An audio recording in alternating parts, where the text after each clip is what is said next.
Blacks in Technology.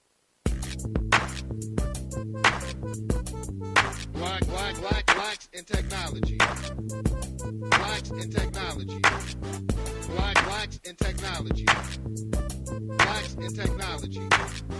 Blacks in technology.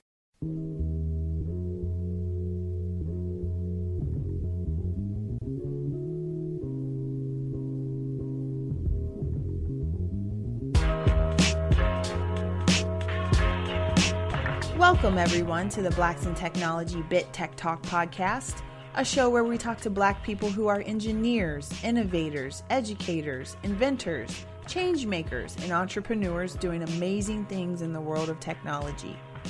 The BITTechTalk podcast is where they show how they are stomping the divide by sharing their stories, experiences, ideas, knowledge, and perspective on tech with the Bit community. On this episode of the Blacks in Technology BITTechTalk podcast, Greg sits down and speaks with Kellye Dash. Kellye is a technology solutions professional and two-time entrepreneur who has worked in the tech industry for the last 20 years. Kellye also writes posts and articles for LinkedIn, sharing small business insights and information. She's a podcaster and very active in the community, supporting underrepresented individuals and groups towards economic equity and equality. And here is our host for this episode of the BITTechTalk podcast, our founder, Greg Greenlee. Hey, Kellye, welcome to the show. Hi, Greg. Thank you so much. Happy to be here. Excellent. Glad to have you. I know, just to give people a little bit of context and background, you were actually part of, for one, you're a co-organizer of, or on the board of the Central Florida chapter, and you were. How I recognized you or noticed you is you were part of a meetup event that the Central Florida chapter had, and I was really intrigued with your story and what you were talking about, and I was like, I want to get her on a podcast and talk about her journey, because you're an entrepreneur, you're a technologist as well, and I thought your story was fascinating. So happy to have you on here. And so I want to start off with our traditional first question. Tell us a little bit about yourself, a little bit about your background, kind of where you're from, education, those types of things. Sure. I appreciate that very much. Thank you. Thank you again for having me.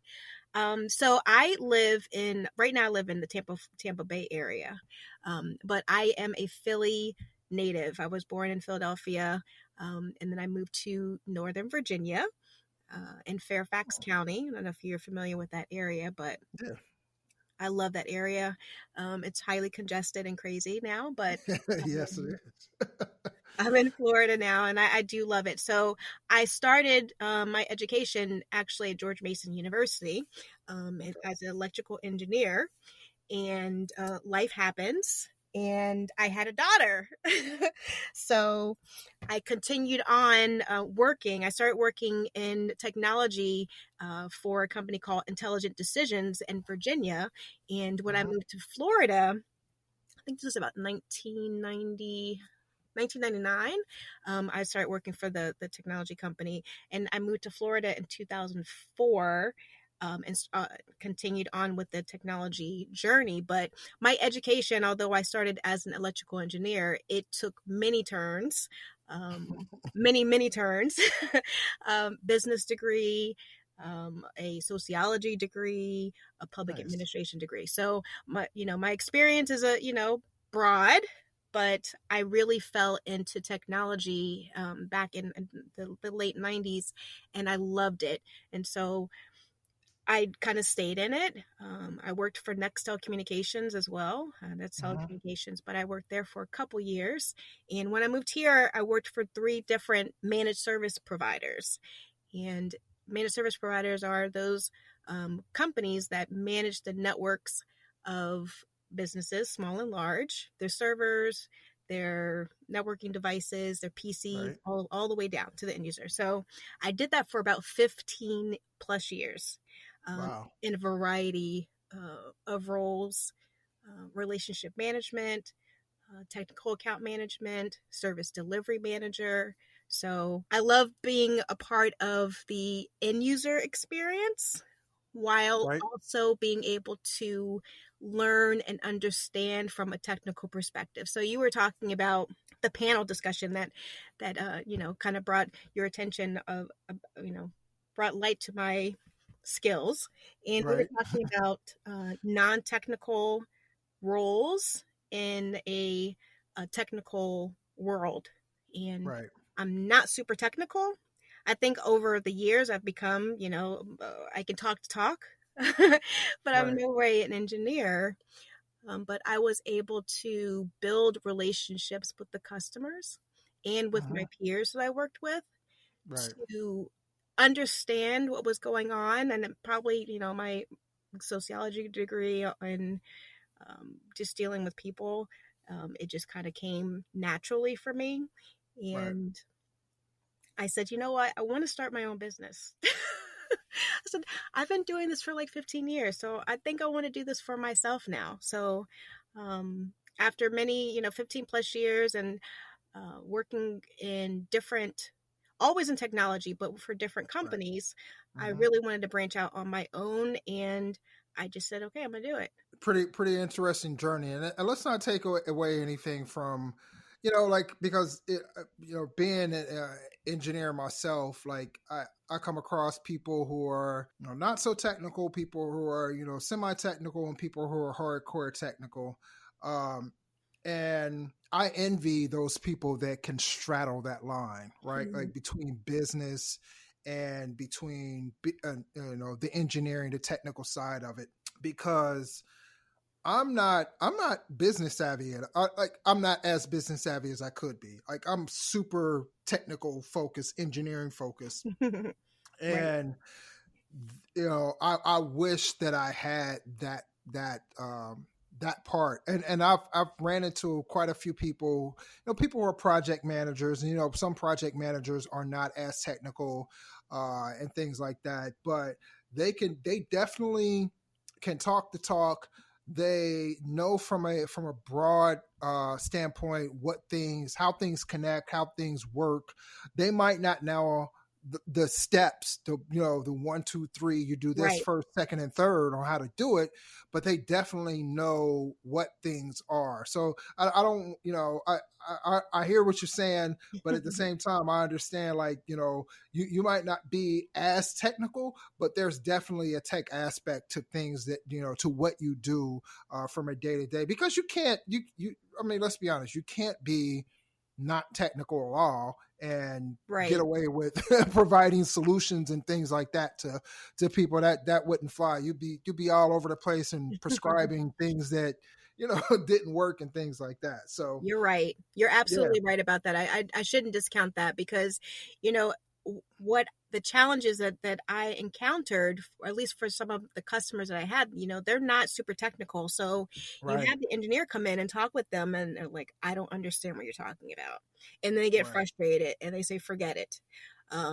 Or they make Mm, a mistake or they make a decision because they didn't clearly understand what they were, signing up for, and it wasn't best for their business. So, right. um, I do in my past roles, I would meet with them and understand what um, challenges or their goals were for their company, Hmm. and then I would make suggestions and then bring in my solution architects or my engineers to have a deeper conversation. And then Right. we would map it out. And I would pay attention to the questions being asked. I would ask for the customer or look at their expressions on their face and be like, okay, tech, you got to slow it down, or let's talk about this again, just to make sure the customer understood. So, really being their Interesting. advocate and advisor, not just trying to sell them something. I Right. never, I was never commission based for that reason, and I never wanted to be. I am the advocate for the customer. Whatever's best for them is what I'm going to support. Interesting that you mentioned looking at body language, expression, Mm-hmm. and things like that. Like this, those are things that, as an engineer, you wouldn't know. You wouldn't know to look at, right? Like I Right. wouldn't look at a customer. Like I just, you know, I'd be conscious of kind of some of the things that I'm saying, but I wouldn't necessarily look at someone's body expression and their facial expressions and look at them and say, oh, okay, maybe maybe you don't know what that means. Let me explain it. So, this whole ecosystem, things are so interconnected. And early on, when I started in tech, I was tech. Mm-hmm. Um, Even with Blacks in Technology, like the organization itself, I catered to the engineers, right? And even you'll still see a lot of things kind of geared towards engineers. But over the years, I've learned to really kind of understand the need and the necessity of everyone who's not as technical, and the ones who are not technical at all. So if you have marketers, if you have other people that are not on that extremely engineering side, but how to respect them and understand how they fit into this whole ecosystem, and understand that we need them as much as they need us. Absolutely. That's something that I definitely want to make sure that people understand. Especially if you're a hardcore engineer, don't discount the abilities and the skills of the people who are not as technical as you, because you're the ones that make the solutions fit together, but they're the ones that make the business actually go right. Like that's how I Right. kind of like, right. Yeah, absolutely. And I mean, I valued also the relationships I had with my technical peers too, because, Yeah. they helped me understand, and I learned from them. I mean, I was in no way looking to become an engineer, but just to understand the process so Right. that I could help qualify and make sure that I understood when I'm talking to the customer what they're talking about, so that when I did approach the engineer again, they understood what I was talking about, and Right. it helped cut down on unnecessary discussions and conversations and misunderstandings. So I Yeah. valued that, and even more so if I needed them in a pinch, like, hey, hey, hey, Mark, I need you to help me, work through this. It helps Right. to have a good relationship with them to, take care of the customer. So I Right. valued both sides of the relationship for sure. And you say you started out as an electrical engineer, like so what made you decide to want to go into that course or that curriculum? Like, did you have any influences, early influences that made you say, hey, I want to look into becoming an electrical engineer? I always liked really, I don't know, complex things when I was in school. I enjoyed calculus, which is really strange. You Probably enjoyed calculus. I Wow. did. I did. I loved it. It just, I don't know. I have no idea. My brain works oddly.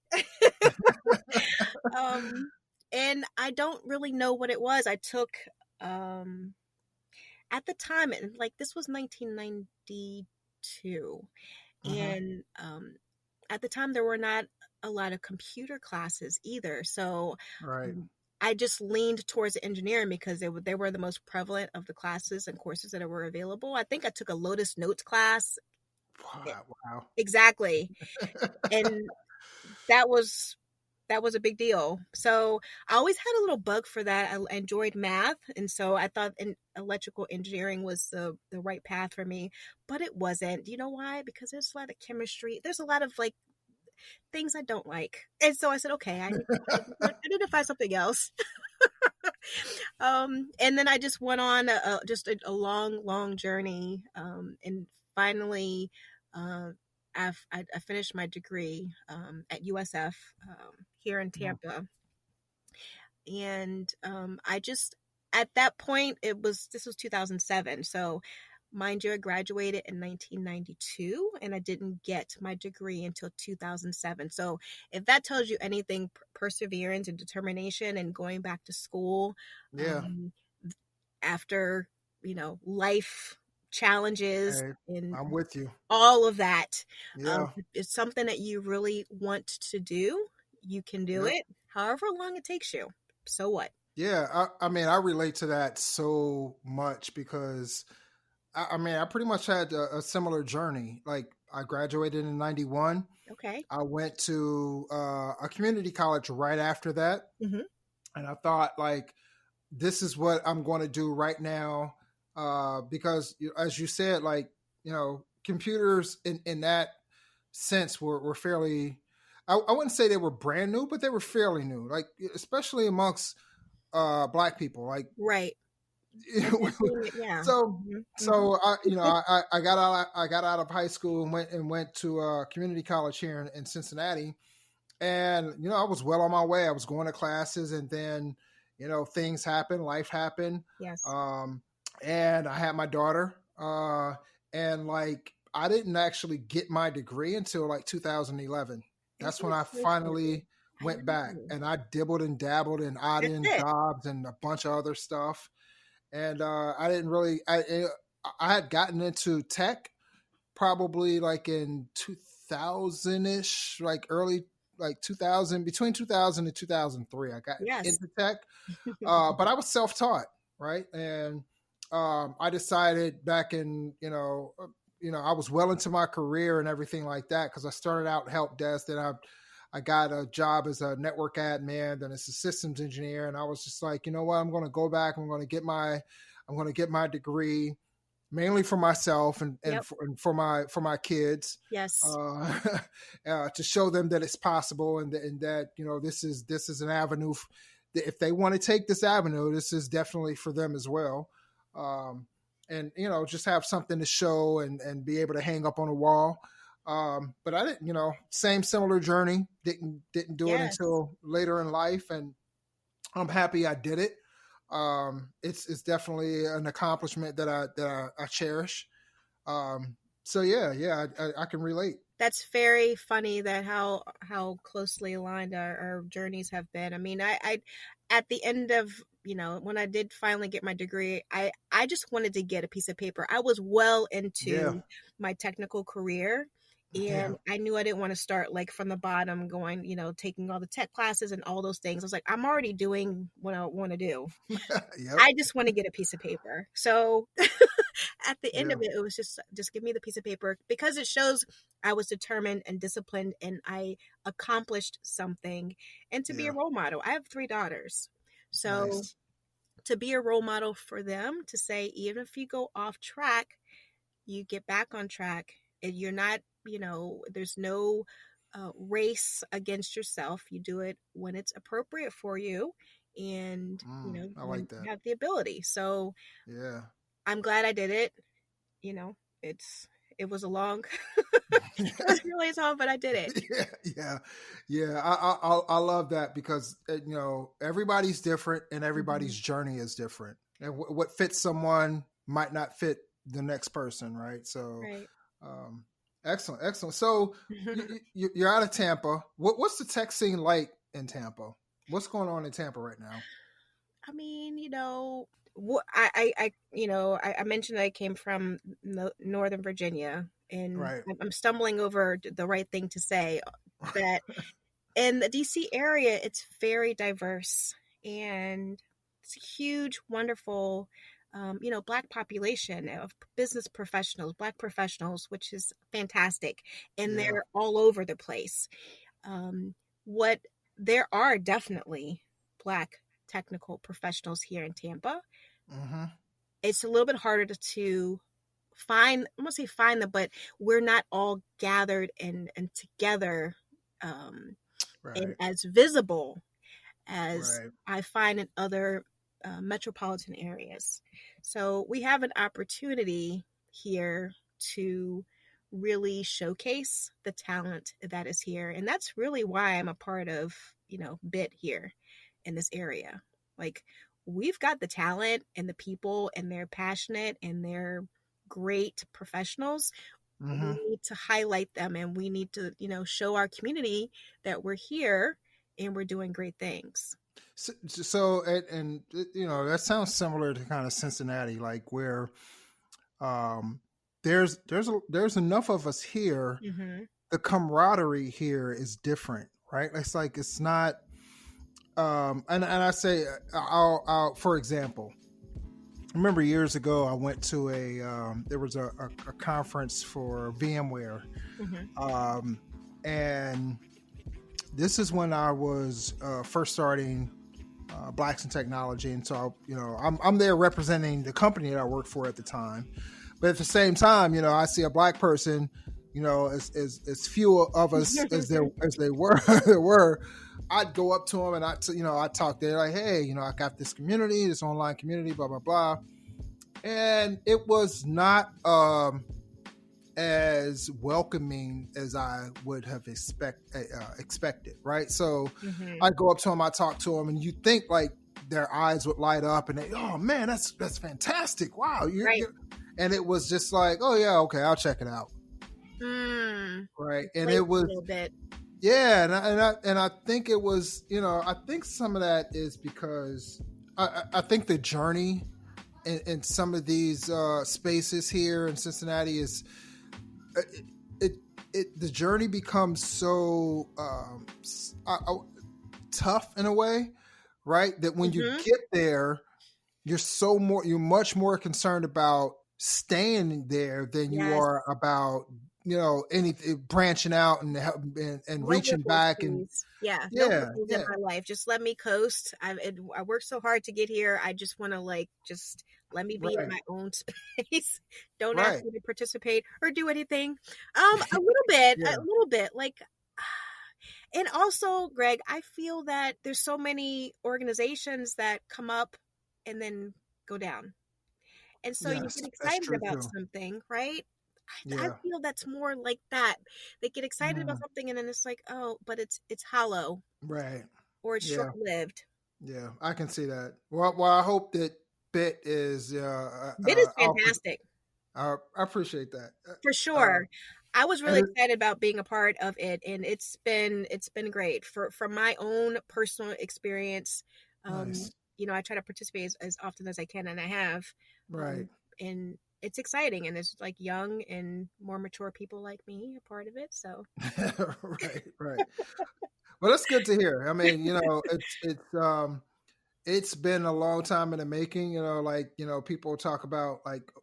It took me 15 years to become an overnight success, and I'm not trying to say that BIT is a overnight success by any means or anything like that. We're still, up and coming. We're working out things and things like that. But it's nice to finally get to a space. I mean, we're close to 30 chapters now. Fantastic. We have some amazing people that are leading these chapters, and it's good to see like all that work, because for a long time I did a ton of this work by myself. So it's good to see the fruits of the labor like finally, start to show itself, right? That's right. And have people behind it that support it, that are passionate about its success. Yes.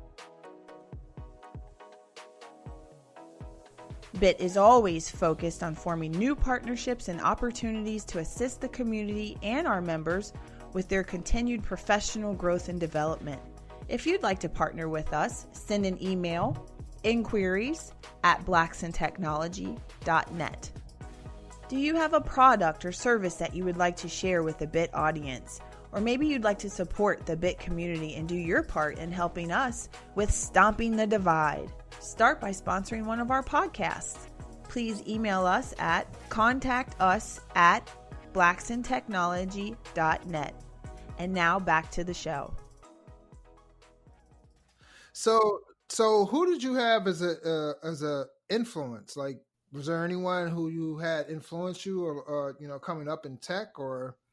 I didn't really, until recently, I didn't really identify, and it's cliche to say, but my mom was an entrepreneur, and I didn't even really know that until I got older. She was I won't say hustling. I don't know I don't know why the word hustling is bad in some circles and good in others, but right? I don't know. Just she was a single mom also, and she just figured it out, and she started her own business, and she had a telecommunications degree too. And wow. I didn't even realize, I don't know, with family and parents, like they're doing their own thing and you want to do your own thing. You don't care what they're doing when you're young. Right. You get older, you reflect like, oh, wow.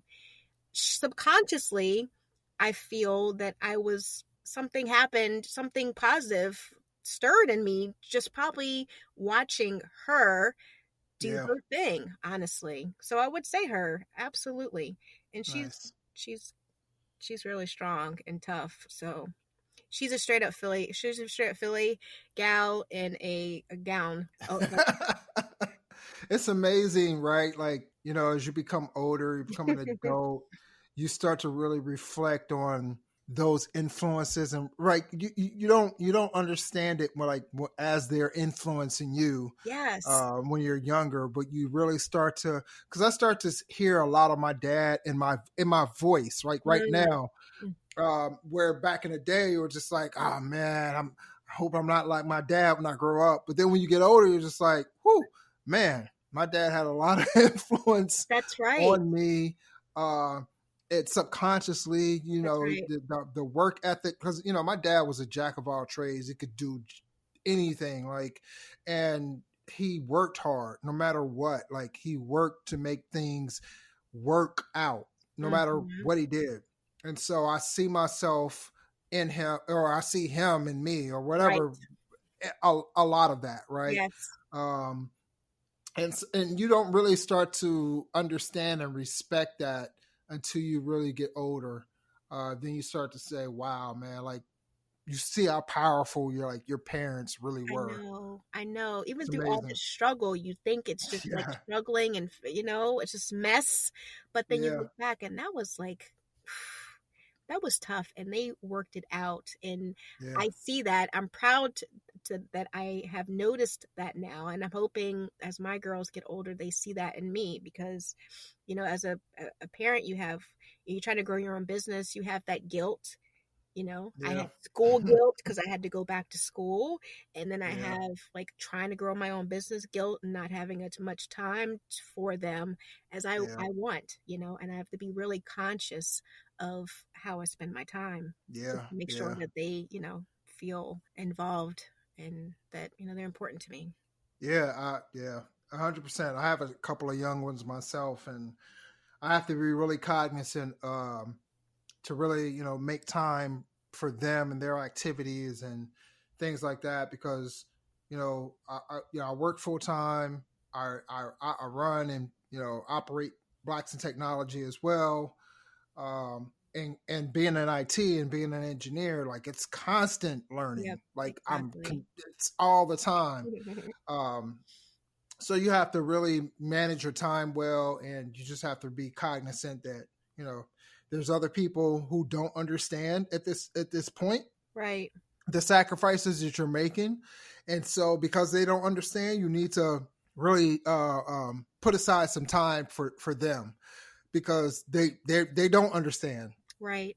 They don't know that dad is doing this, in order to or dad or mom to be able to maintain this, you know, status of living in this house and That's right. all that stuff. So, you have to make quality time. So, throughout your career, you worked at several companies, Yes. and a number of different roles. Tell us about some of those roles and kind of what led you or what you learned in those roles and kind of what helped you become this entrepreneur. Sure. Sure. I mean, with the always customer facing, I do enjoy working with people. I think I strongly believe I have a good sense of people and the personalities. My nature, even as a kid, was to make people feel comfortable. Um, Mhm. I've tried to work on that because I can't make people feel comfortable. Right. It's a fine line, but I'm really sensitive to energy and um, vibes from people. So that's just a part of my DNA. So I do enjoy working directly with the customers, and so I would say, the things I learned along the way is, having a positive attitude and being open to learning and understanding and being a Black woman in technology. Um, Hmm. it has been um, challenging at times, kind of being present in certain settings Right. and projecting your voice and standing your ground really in conversations and making sure that you're heard and that what you're saying is valid and should be considered. And so over time, I've learned to thicken my skin because of that. I don't take things personal. Of course, I get frustrated, but Right. I don't let things, it's just a part of the environment that I hope that I can slowly change, at least in my little circle, Right. to, be if I'm the single Black woman in the networking event, then so be it. Maybe next time there will be two. And just being more present. And I think that thickening of the skin and having a positive attitude are huge attributes that I've learned along the way. And Right. showing the initiative.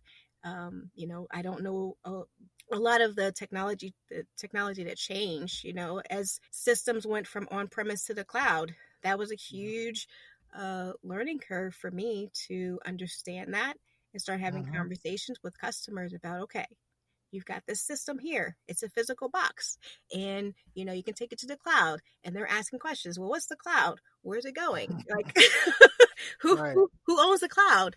How can I get it? So taking the initiative to understand that, and honing my communication skills so that I can explain things clearly, as not as frequent as I, Right.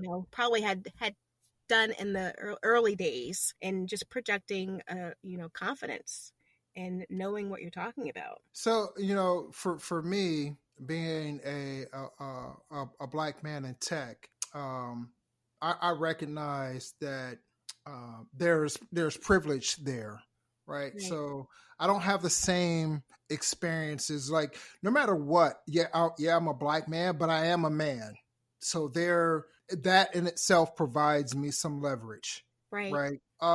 So when you with in here, you're a black woman, so there's that intersectionality between being black and also being a woman, Yes. um Extra layer. that you have to that you have to deal with, right? Mm-hmm. So, like, how what specifically, I know you talked about, you have to project yourself a little bit more confidently. Like, what can you give us some specifics about around things that you've had to say or adjust, or in order to be taken seriously by someone who, like, you walk into a room and you sit down and you start explaining, and then you notice this person might have a bewildered look on their face, like, oh, what's going on here? Mm-hmm. Like, what kind of take us through that a little bit.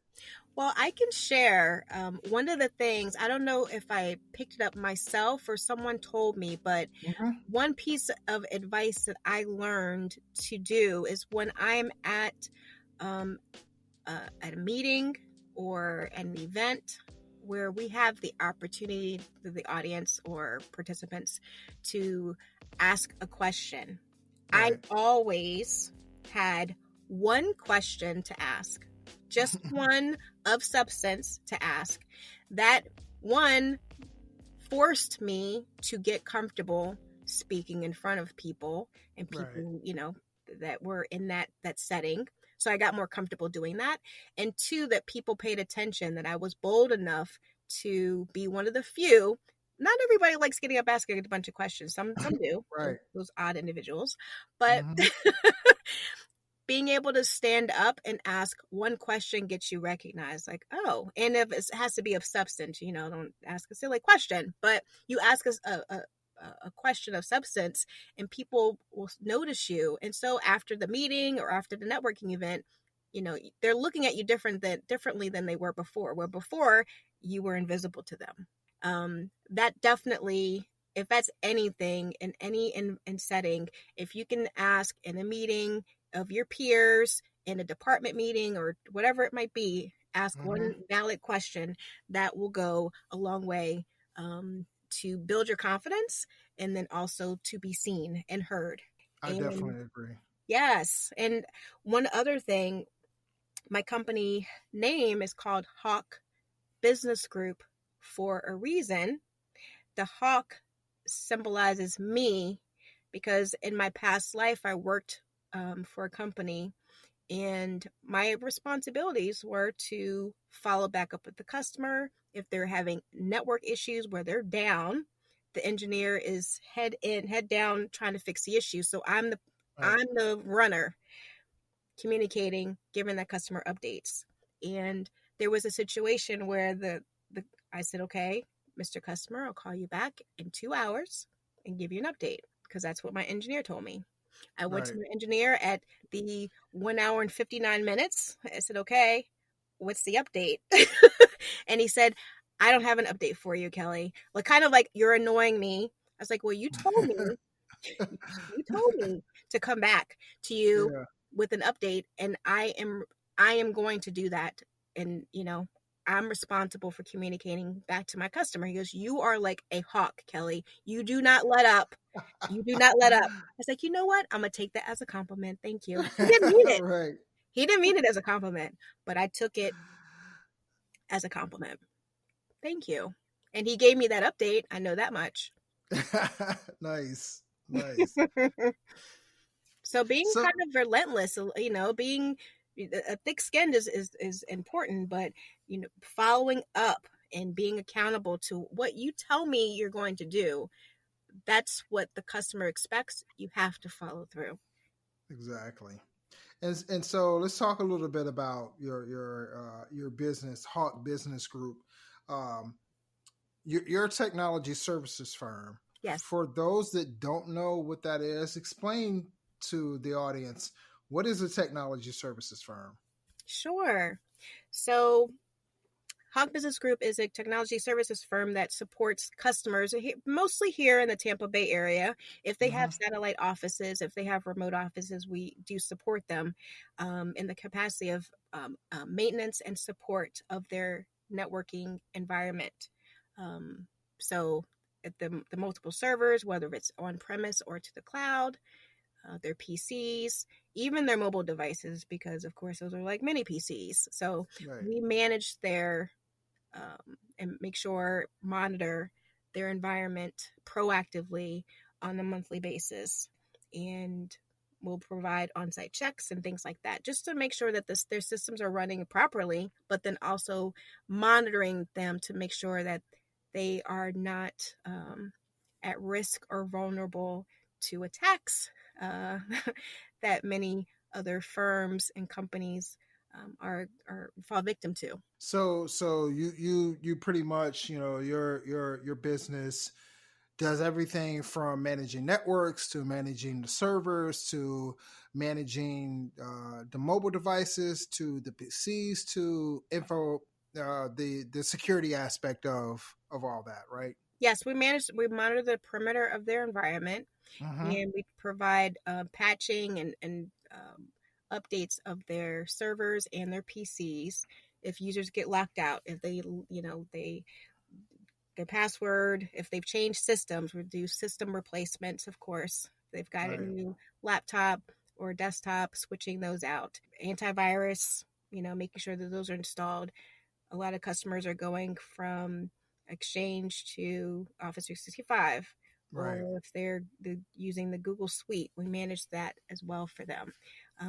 Only on the mobile devices, only from the sense whatever is business applications that they need on their systems. We don't fix their we don't fix cell phones. My screen is broke. We don't do that. Gotcha.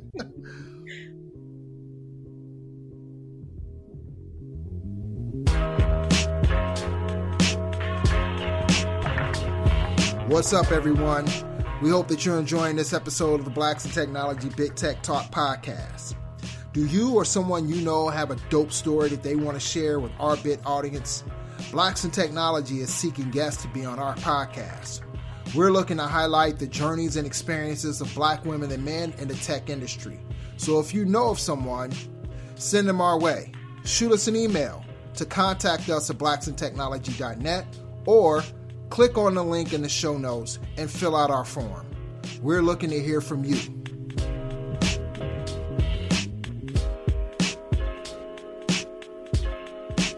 So what made you decide? I mean, I know that you earlier on you were saying that you have this experience as being like customer facing. You work for a number Mm-hmm. of different companies. What made you decide to kind of start this business?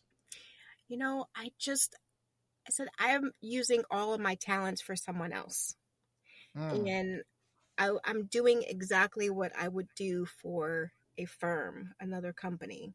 And right, while I'm not an engineer, I have engineers on my team. So I will initiate. I'm usually the main point of contact anyway to the customer. I handle all the administrative, all the billing. If they need to, the engineers will tell me, hey, Kellye, they need to get a new server next year. Having those conversations with the customer, that's my right, responsibility to do. Anything more technical, then I'll bring in one of the engineers. But I've established relationships with customers and partners.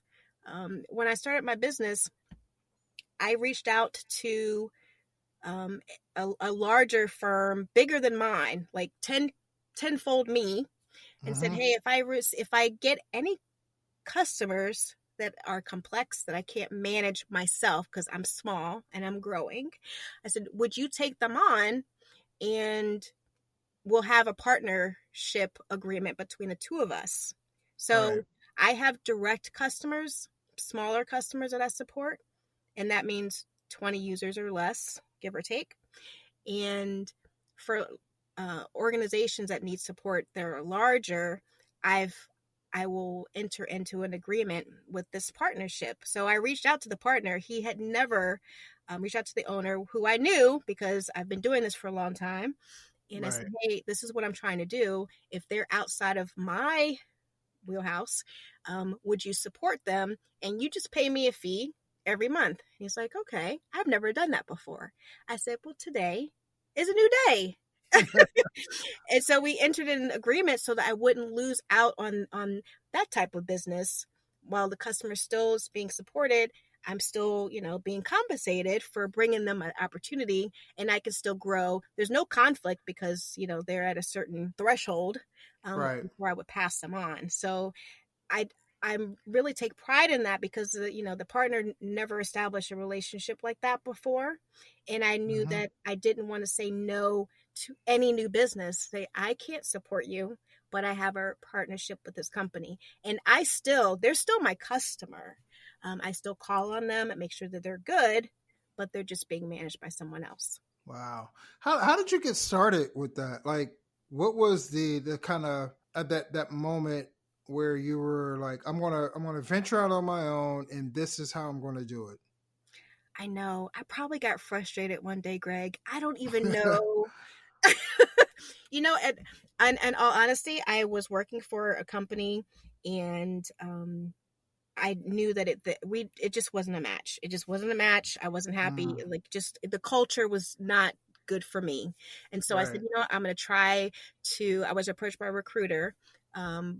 That gave me an opportunity to work for Price Waterhouse Coopers as an IT business analyst, and I've been working as a contractor since that time. So I'm growing my business today, but I'm also working as a contractor as Mm, well because right. when you first start your business, it's Hell yeah. chug, Yep. and COVID kind of slowed, but it's I'm seeing positive movement in the right direction right Mm, now. But I said, I'm gonna do this contracting role in Price Waterhouse. It was an amazing, amazing opportunity because it made me say, you know what, they wouldn't have hired me. And I didn't, I stayed on the contract. It was a short term contract, but it's like, I have something to offer. So when that contract ended, that's when I decided to start Hawk Business Group. I said, uh, I've got talent. Why do we do that to ourselves? Am I good enough? Can I do this? All that right. self doubt. And I just pulled the trigger. I said, I'm just going to do it. I'm just going to do it. Nice. Well, kudos to you for pulling that trigger. I know. I know. It was real. I mean, it's scary. It absolutely is scary. I mean, at that time, I didn't have any other um, uh, contracting gig lined up. I didn't have anything. So it was kind of like 2 feet in. Right. But you really got to believe in yourself, and you got to work. It's working harder. You working day and nights and weekends. Wow. That sacrifice though, like there's that self gratification though, like Yes, when you do it right, like you're like, wow, I did this and it feels good and I'm out on my own and yeah. absolutely. So working with a lot of these small to medium sized businesses, like what are some of the common technical and I ask this because like, just being in a community, like I've run across a number of different businesses that would benefit from having technical expertise on hand, or at least not even on hand, but someone that they can call, or having someone with that expertise that they can talk to get their business to a certain technical level. For instance, a good friend of mine who shall remain nameless. Uh, their parents opened a business. They had several businesses, but they were all in the food industry. They're Hmm. all restaurants, and they were located in downtown Cincinnati. And one day, I went in and by the way, their food was ridiculous. It was good. And one day they opened a place right around the corner from where I worked at the time. And I went in and I got lunch. And during that time, they were, accepting credit cards. Hmm. And so I'm like, okay, yeah, I got a credit card, handed them my credit card. And they literally took my credit card and put it on one of those machines with a Uh-oh. carbon copy. Yeah. And Uh-oh. and I was just like, what the heck is going on here? Like, are we in 1985? Are we Like, going backwards? What? why are you using a manual credit card carbon copy? Uh, I like could they're not not believe it. safe. Woof. And I was just like, that is such a security vulnerability, right? Like somebody could dumpster dive and That's grab it. all those carbon copies and like usually have no idea. So I know that there are struggles and there's challenges out there that a lot of small businesses face. But what are some of the common ones that you've come across? I think even as I'm growing my business, some of the things when I'm talking to customers, prospects rather, and they're like, "No, we're good." Um, Mm, it's really they don't like change, and it's wow. like it's not broken. I'm good. Or I've had a guy who's like 80 years old. He's been doing it for us forever. I'm like, oh God, no. Okay. I mean, what can I say to that? But people Yeah. don't like change, and they don't the unknown.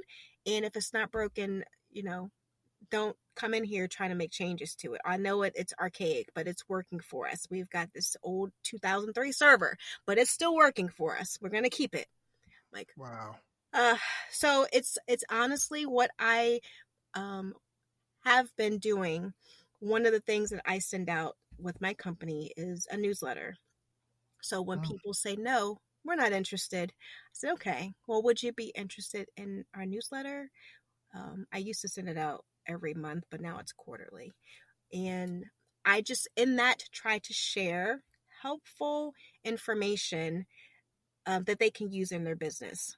And right. what I find helpful is just repeating and being present in their face in a uh, um, you know, without making them feel uncomfortable, Right. or that I'm pushing something on them. It's just sharing information. Can I share this with you? Sure. And through that actually happened with the customer of mine that I now have. I was sharing Mm, information. One of the things I've put in the newsletter is e-recycling. Do not throw your equipment in the trash. Don't donate it with your hard drives in them. Those need to be shredded. And he listened and he said, Kellye, I reached out to that company. There's an e-recycling company here in Tampa. And we have this pile of stuff we don't know what to do with it. It's like that's a risk by itself. Yeah. Just leaving it there. Anybody can come by and pick up like an old PC that has your information on there, things like that. So through my sharing of information, he said, okay, we're ready to make a move. Wow. So just Nice. being positive, and you understand that they don't like change, but if you can slowly seep, drip Yeah. information to them, that's all I can do. I can't force anyone. I can just continue to share and be positive and say, when you're ready, we're here. And that what's so great about what you just said is like, so I'm a DevOps engineer, and that's like one of the I wouldn't say it's the one of the tenets of DevOps, but it's how we enact or bring in change to an organization, right? So, Mm-hmm. I mean, people talk about it all the time. Change, culture change, whatever. It's kind of one of the hardest things to enact in any organization, any company, anywhere really. Not just a company or organization, but enacting change anywhere is difficult, right? Right. And so you do these small things to kind of show more of a proof of concept type of thing, right? Right. And then you get buy-in from people, and that's kind of when you make that sell, so to speak, right? Like, Mm-hmm. and what you just said just really hit the nail on the head. Like, you send out these newsletters, and you just let them know a little bit of this information, things that'll help them out in their business along the way, Mm-hmm. and then they bite on it. And then you're like, okay, now they come to you and they say, now I'm ready. I now have seen the light, so to speak, right? That's right. And then they're ready to kind of give in to what you were talking about, and so I see a lot of similarities there. Yeah, absolutely. And one of the other things too is that they want to, especially as a new business, like, what do you have to show for yourself?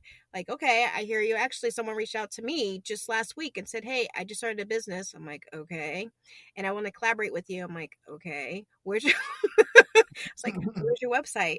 Oh, I'm still working on that. I'm like, okay, well, you gotta come up. You gotta do Yeah, some, you got some more work. So I left it open. I said, okay, well, when you have your website, we can have another conversation, and then it'll probably be something else that has to be, established and built.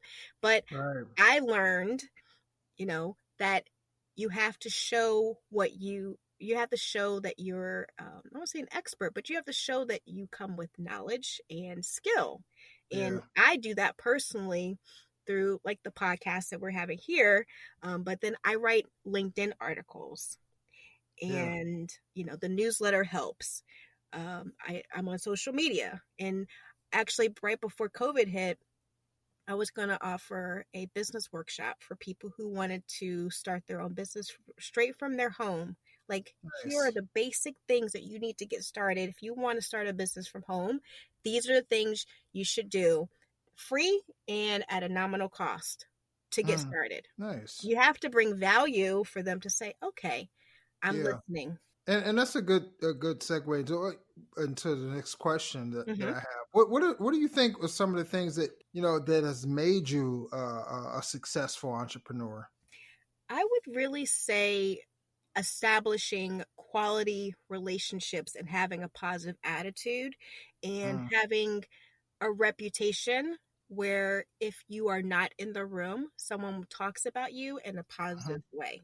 Nice. Um, I like that. there was a just today actually, a Black girls in tech summit, and they were doing a speed networking through Zoom. I'm not sure, Hopin. They were using Hopin, and I was talking to the young lady who just graduated from college, and she was asking me those same questions. It was like, do not burn bridges.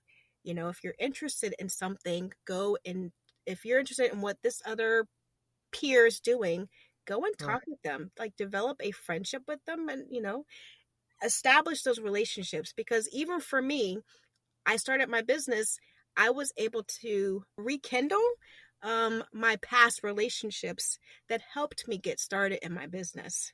So if I had Right. a nasty attitude, if I didn't have any, skills or anything of value, even the partnership, they wouldn't want to work with me. Yeah. So relationships matter. as small as you think that they might be, as short-lived as you think they might be. I'm always looking to connect on LinkedIn for those reasons. If I can help someone, like say, hey, I have someone in my circle who might be a person, and I just connect them. It's like I step back. Oh, I might know someone. I'll just connect you. You all handle it from there. I don't want to be involved, but at least I'll make the connection. Right. What you do from that point is on you, right? Right. Right. Excellent. Excellent. So you write articles. Speaking of LinkedIn and writing and blogging, you write articles where you share small business insights, info. Like, what made you want to start getting into writing? We like the US is so amazing in that way that we have all these different avenues to share what we know. And no one, I wish people, well, actually, maybe not because it'd probably be really flooded, but LinkedIn provides an opportunity for us to be authors and experts in what we're talking about. And I wanted to just have myself out there to be, again, if someone looked me up, that they would find quality information of value that could help them or someone that they know. And it's just another platform. I mean, we're all inundated with, the social media, Facebook and all those places, but really like the article writing is my own, are my own words that I can share with people in a professional way, not just a picture with a little quote or something like that, which is nothing wrong with that because there's different audiences who those types of things resonate with. Right. So it's just another free way to promote myself as someone of, with some knowledge. Mm-hmm. Excellent. Excellent. Yeah. And I mean, and I definitely agree with everything you said. There's a gentleman, his name is Scott Hanselman. He's a developer. He works for Microsoft. And he says something along the lines of, if you, let me remember. Basically, if you do something, let's just say, for instance, you're a person who is just getting into technology, or even if you're in technology and you're learning something new, document it and then blog about it. Right. Because not only is that going to help you to learn it a lot better, because once you can explain it to someone, absolutely, that means you know it even better, right? That's right. But that also allows you to have that content as well. Yes. Right. Yeah. So those are, even there's some work involved with getting it to that point and things like that. But if you are looking to learn something and you can write about it, you can blog about it, or you can even do writing. I mean, you can blog about it, you can YouTube it as well. That just provides that much more content for you to be able to have. And then not only are people looking at you now as an expert in that specific topic that you're talking about, but you're also helping yourself learn that topic a lot more. That's right. And that reminds me, actually, I just reposted an article that I wrote last year because here there was a law firm who got hacked. And it was the user clicked on something that they shouldn't have in their email, and their contact database was shared, and spam phishing attempt was dispersed right to all their contacts. So it was like a rippling effect. And so last year I wrote an article about 8 tips to look out for to avoid email spam, email phishing. And it talks about different things like, hover over the hyperlink to see where is that coming from. Right. Don't click on things. Don't open attachments from things you're not expecting. So I went through like 8 things, and I just sent it out again the other day just as a reminder and said, hey, this happened. It's really big in the community here. So I didn't name drop, but I said, this is why you have to have your employees go through security awareness training. Yeah.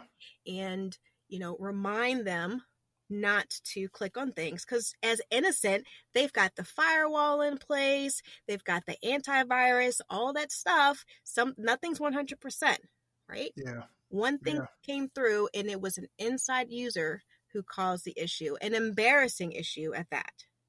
And as you already know, like the insiders are sometimes more of a problem That's than the right. outsiders are. And on top of that, like this, we're in an age right now, this current environment of COVID, and like scams are at an all-time high with COVID, because Absolutely. Because people everything's are, online now, yeah, everything's remote online. So you're yep, expecting to get emails and all of these things now, where before it wasn't as heavy because you're meeting in right, person.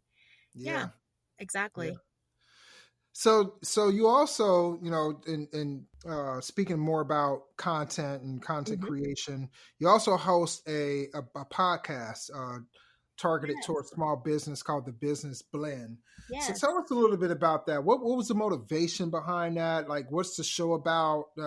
Give us all the goodies about that.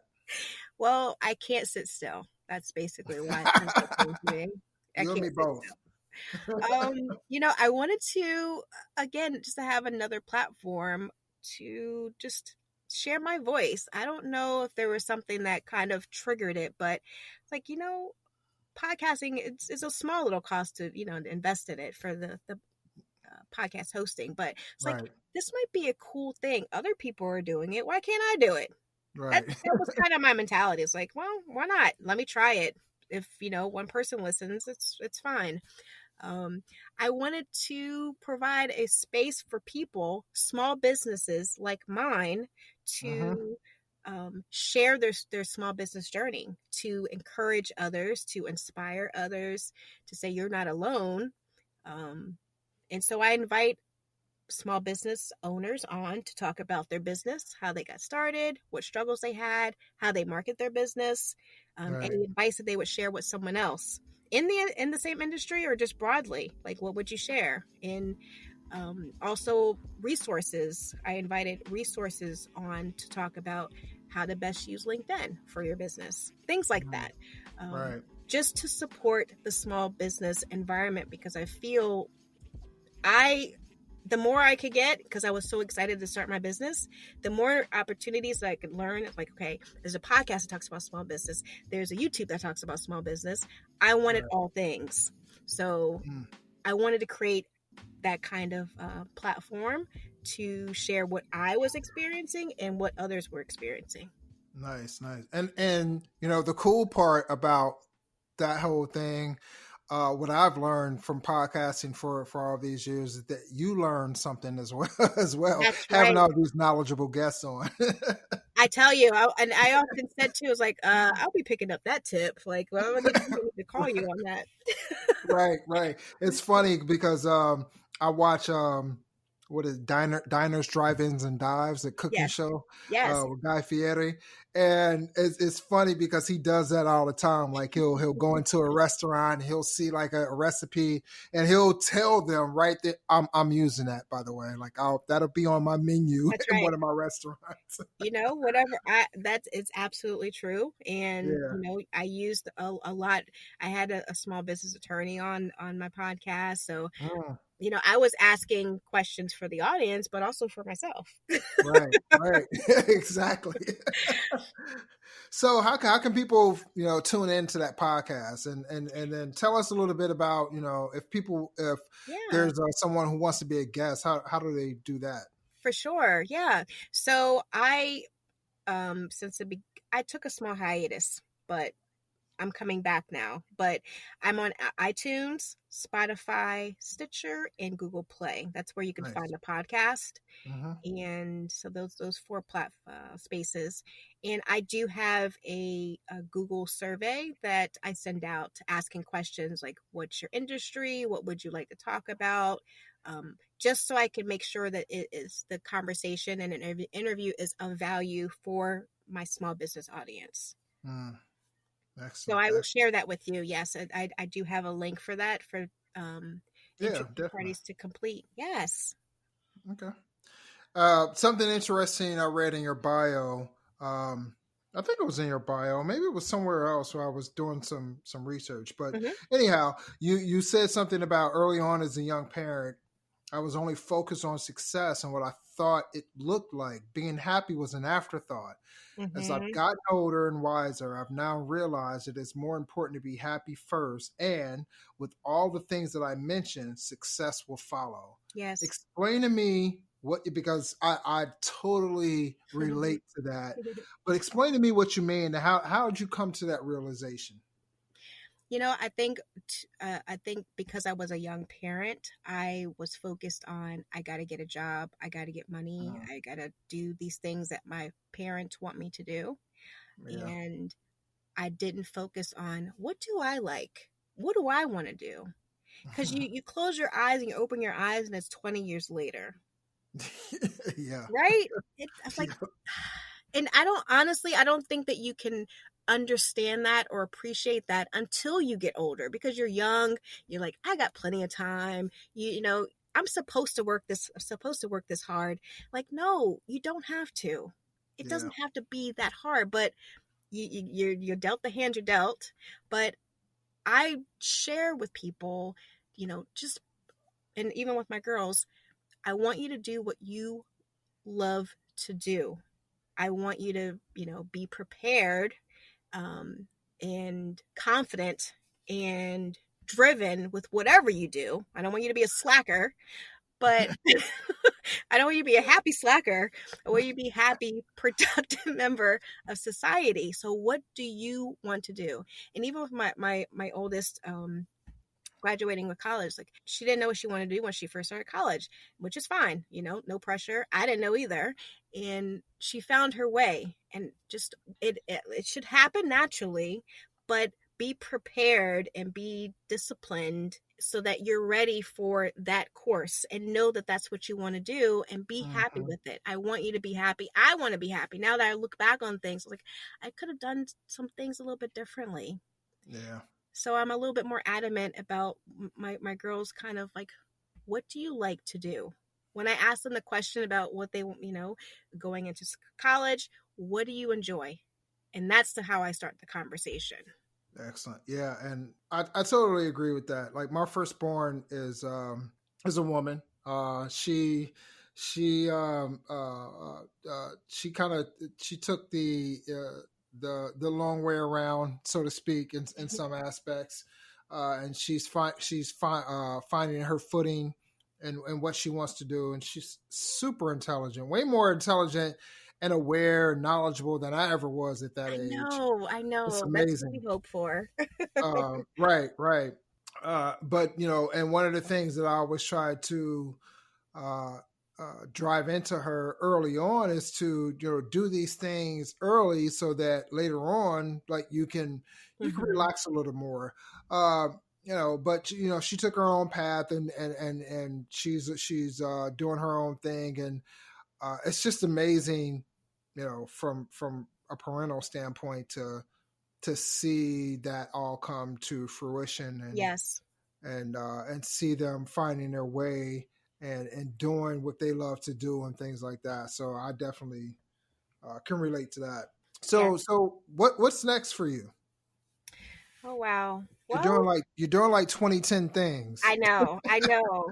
And that's just my nature. I don't know. I just can't keep still. Well, it's really going to bring back. I took a hiatus. I mentioned that before. The podcast. I took a little bit of a hiatus because I wasn't. I wanted to change it up a little bit. Mhm. And that was my first kind of experience getting involved. So I know in retrospect, I don't want to hear it. I was a little stiff. So, and more, I was more careful about the things, how I said things.